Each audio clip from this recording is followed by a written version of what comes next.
Welcome back to the Anchor Podcast, folks. Fascinating conversation, I believe, is in store for us today.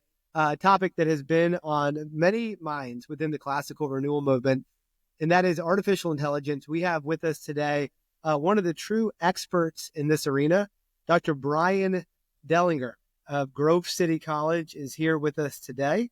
Dr. Dellinger holds a PhD in computer science from NC State, and is a Grove City alum as well, did his undergrad there, computer science and mathematics. I knew of Grove City for such a long time before I knew they were this household name in terms of computer technology and computer science, because you don't think classical Christian education, computer science, but this is really, I understand, an area of expertise for Grove City. Is that right, Dr. Dellinger? Yeah, that's one of the things that originally drew me to the college back when many moons ago when I was not planning to be an undergraduate. When I was in high school, I knew that I wanted to go to a place where I could trust the Christian education I was getting, where I could rely on the orthodoxy of that and be steeped in that, but also somewhere where I could get a really first-class education in mathematical or computing-related discussions. And there's not a lot of schools that are at that intersection on the Venn diagram, and Grove City is one of the very few that are. And so that was one of the things that drew me to it, and it's been a real pleasure and an honor to now be part of contributing to that. So just a few weeks ago, our amazing chief product officer here at CLT, he recommended listening to this kind of lost interview with Steve Jobs. And so listening to Steve Jobs' childhood and, from the earliest age, just fascinated with computers, and he was kind of right place, right time. When you think back, being a young boy, when did you first get your hands on a computer? When did you see one? Was it love at first sight? What was that like? Yeah, I'm no Steve Jobs. Probably about 5. We had an old Commodore 64 that sat down in my dad's workshop in the garage and had an 1.5-inch thick manual of the basic programming language. And so I think I got started writing really terrible computer programs at about 6, maybe 7, thumbing through that journal and saving on the old big floppy 5.5-inch floppy disks. And that's probably to blame for it. 6 or 7, you're playing around with code, and that's amazing. That's amazing. So you've been here, from this great evolution, that we've had where they've now gone mainstream and all this. And this particular idea concept, I think back to my own childhood, Terminator, then the Matrix later on, like this idea of AI has kind of been floating around for, my entire life. When did you first begin to think about this concept? Yeah, great question. Let me see. So, I think similar to you, my first exposure to AI is probably in science fiction, right? That, Terminator 2, not that I was allowed to watch that when it came out, but films of that form, we're just sort of in the water, right? Isaac Asimov books, right, were a great early exposure there to get interested in the question of, what is it that a computer can really do? Can a computer be meaningfully a person in the way that we are? And I didn't have anything like an answer to that at the time, but I knew it was an interesting question to think about. And it certainly seemed to be one that Christianity ought to be able to speak into. And so this has been an interest of mine then for probably, professionally, probably 20, 25 years at this point, but kind of just in curiosity for another decade or so before that. Wow. Can you define it? Can AI be defined? What is AI? Yeah, there's a great joke here that actually goes back to John McCarthy, one of the founders of the field. Where he said, AI is this incredible shrinking field. That what is AI? It's whatever the computers are doing that we don't understand. And as soon as we understand it, we stop calling it AI. So, once upon a time, spell check was AI, but now spell check's normal. We don't think of that as being AI anymore. Once upon a time, your GPS helping you navigate, your phone helping you navigate, that was AI. But now, that's just too easily understood. Classically, AI fits into 2 basic patterns. Some AI is about humans building in systems of rules and saying, explore out what you can do by following these rules and the computer can just follow the rules very, very quickly. So you picture something like a system that's built to play chess. Deep Blue is kind of the ultimate example of this, the AI that beat Garry Kasparov back in the day. What did we do? We told it the rules of chess, and we said, look, here's what you're going to do. You're going to look at all the chess moves you can make and all the chess moves he can make back and all the moves you can make back to those, on and on until you've figured out the pattern of moves that will get you to win the game. And that's simplifying a little more or less what it did. The second kind of AI, so that kind's called classical AI. That was very big until the 1980s. The second kind is what we call machine learning. And machine learning is the idea of AI where rather than tell it what all the rules are, we say, look, we don't know what the rules are. We want you to figure that out, right? Here's a picture. This picture has a chair in it.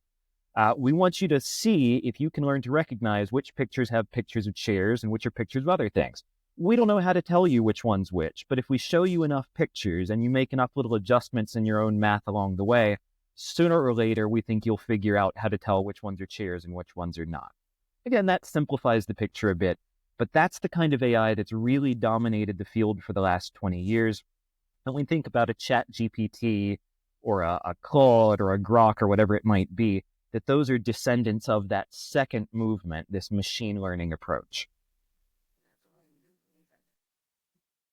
So Grok, as a kind of a qualified Elon Musk fan, I did read the biography. Fascinating. I mean, how could you not be fascinated, with Musk? But part of his argument for Grok's existence is that all of this bad philosophy, these bad worldviews are being baked into, Chat GPT and these other AI systems, and that Grok is going to be free from that.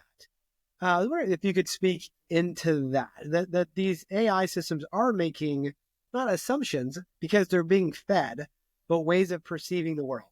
Yeah. So in a generative AI, there's two main steps to building it. You have an early step, which is where you give it things to read, right? So books, forum posts, conversations on the internet, whatever it might, news articles.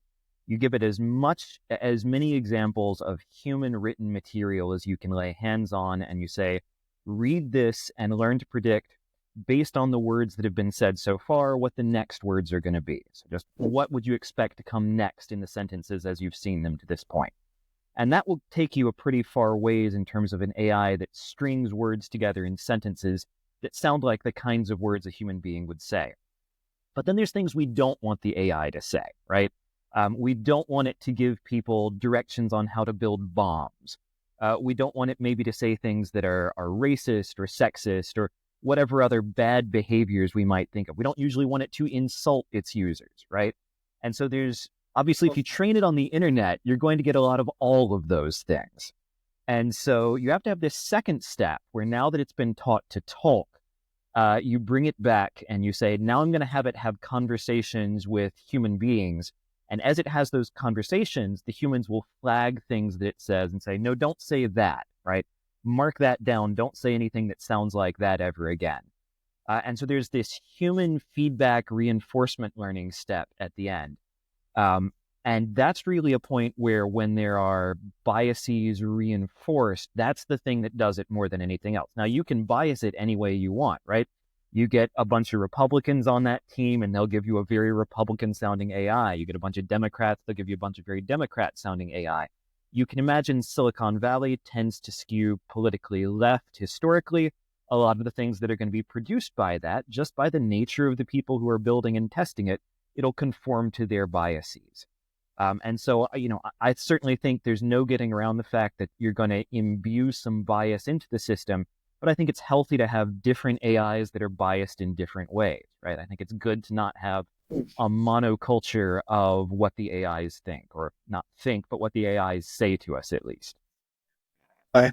So this is one of the ways as we're starting to experience this more and more that this is really clear. And I've seen all of the examples people will post on Twitter about something crazy, that ChatGPT said that showed a clear bias. But, the way, as we were speaking about in the beginning of the podcast, our generation first heard about all this was through, the big blockbuster hits, the Terminator, the Matrix. And it was a really dark view, of course, right, of AI.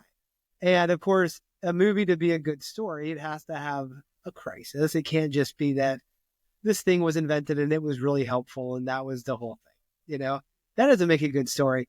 So Right. I'm wondering if you could speak into like, what is the real danger? How much has the danger been colored by, the blockbuster hits that kind of shaped our imagination?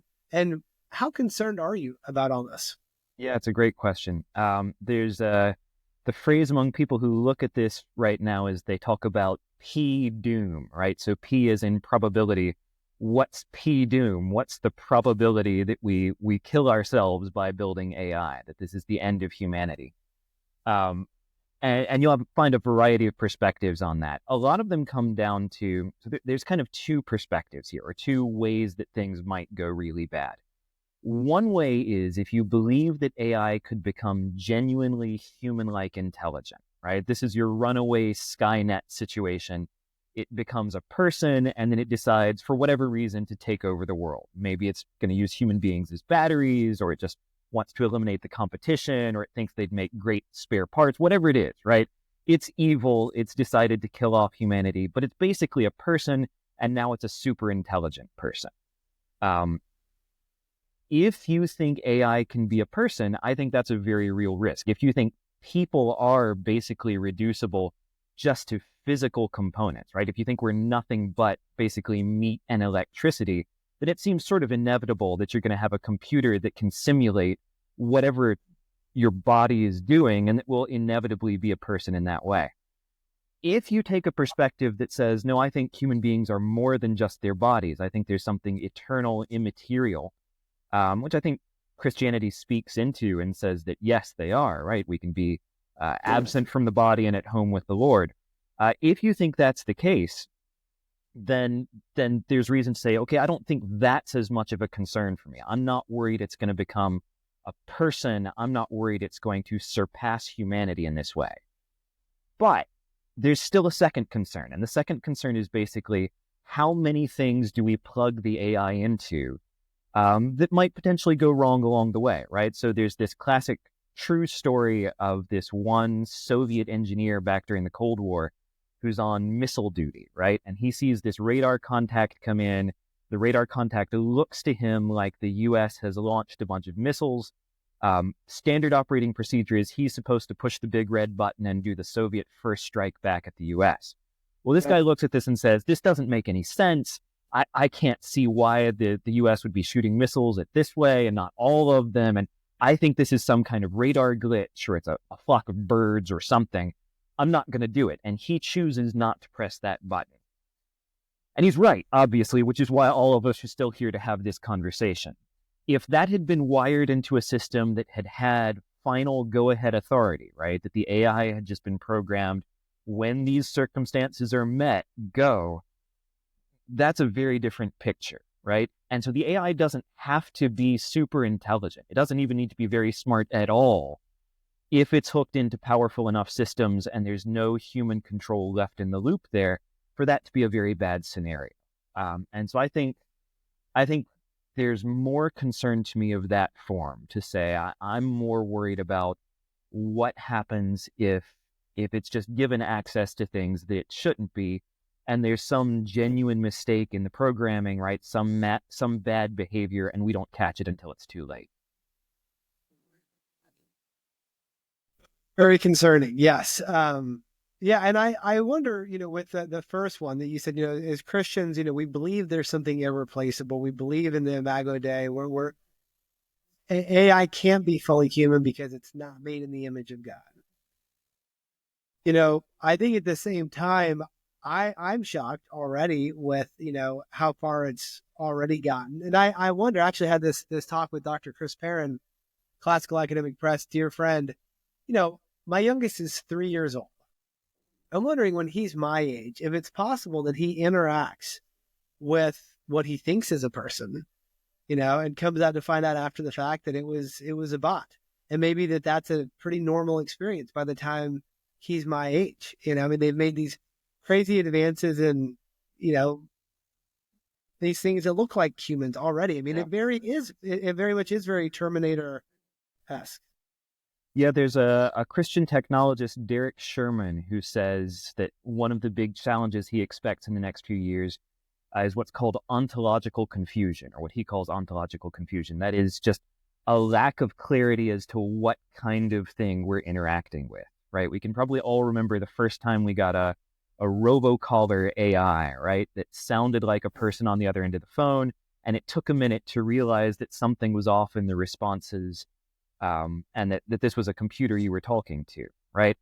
We would expect that kind of confusion to happen more and more as the imitation, even if it is just imitation, as the imitation becomes more seamless. What's interesting is this has happened now for something like 60 years. One of the earliest stories of AI comes from a very early chatbot, in some ways the first AI chatbot, called Eliza. It was designed to be a computerized psychiatrist.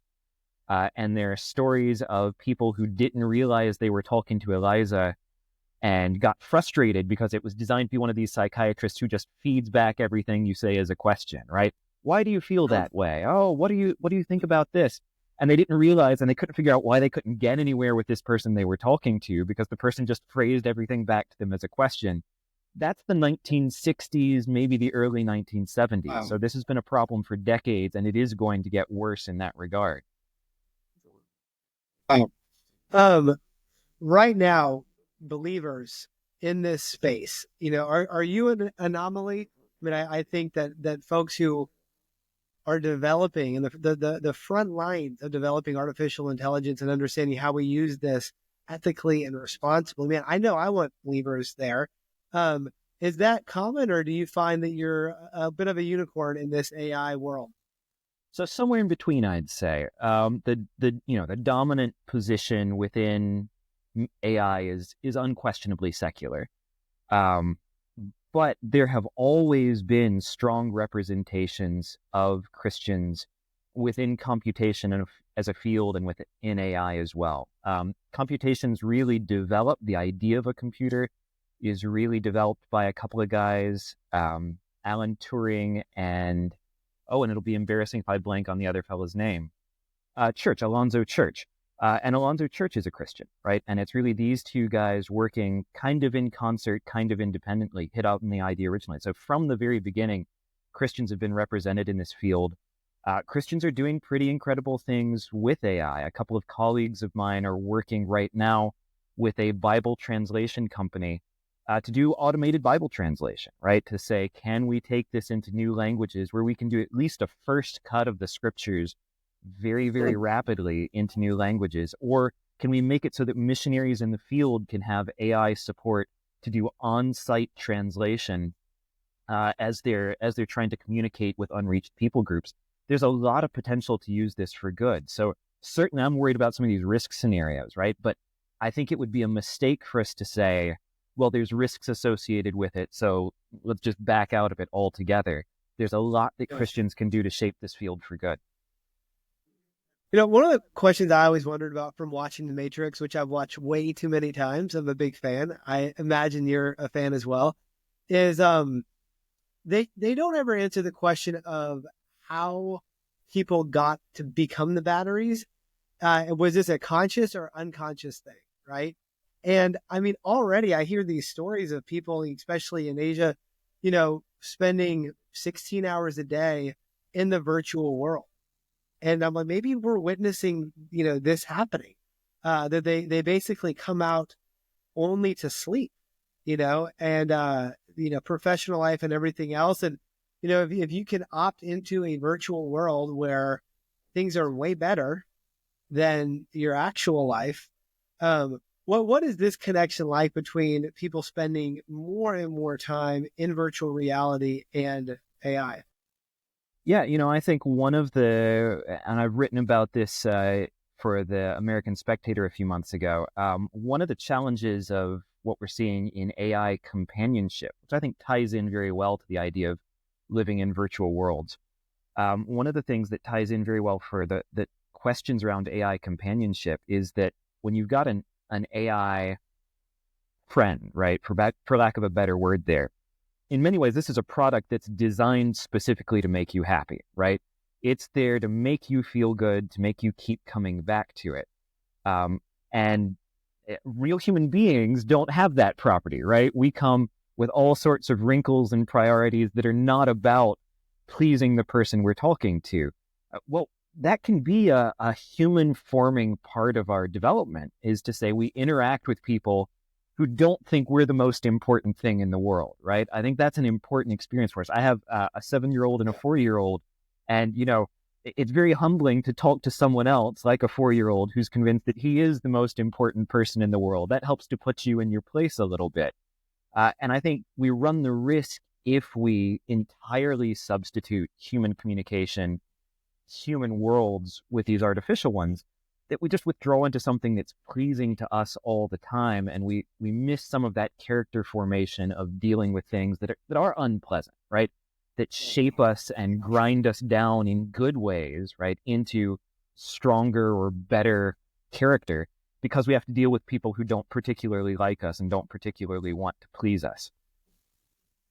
Love that. Tell us about your book. You've got a book I know that you've been working on. What is the idea? Yeah, so the book is tentatively titled God and AI. And the concept of it is really trying to put shape around some of these things that we've already been talking about, right?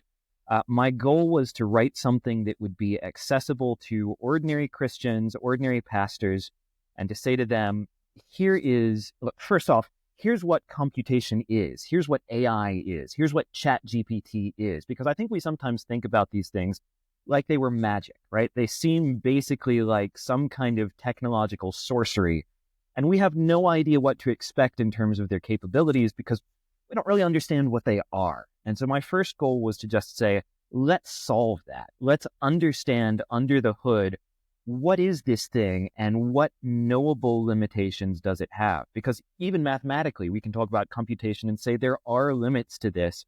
There's things that we can know that it can't do. And so I try to unpack that in ways that a person without a computer science background can go, okay, I get it, right? I see some of what's happening here. And then I say, okay, from there, let's look at a Christian understanding of personhood. What is it to be a human being? What do we know about the Imago Dei? How have Christians understood this through history, and how maybe are we being pushed on some of those understandings to say, let's come to a better grip of what this was always intended to mean? And from that, I think there's arguments to be made to say that humanity is, according to Scripture, is unique in creation, that we should anticipate that human beings are not going to be reducible to just something that's perfectly imitated by a computer, right? That there is something more than the physical, there is something more than just what we say and do, that we should expect to be unique here.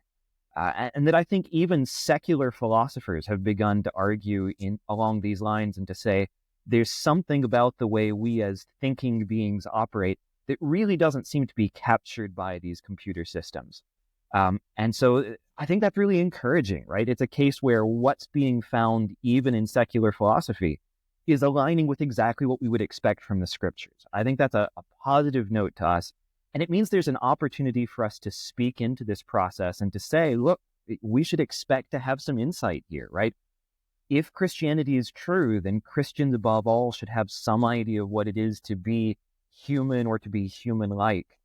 Let's use that. Let's present that. Let's speak it with confidence.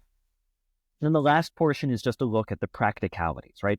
What should we expect AI to do? We can anticipate it's going to be disruptive because that's what technology does. It disrupts things.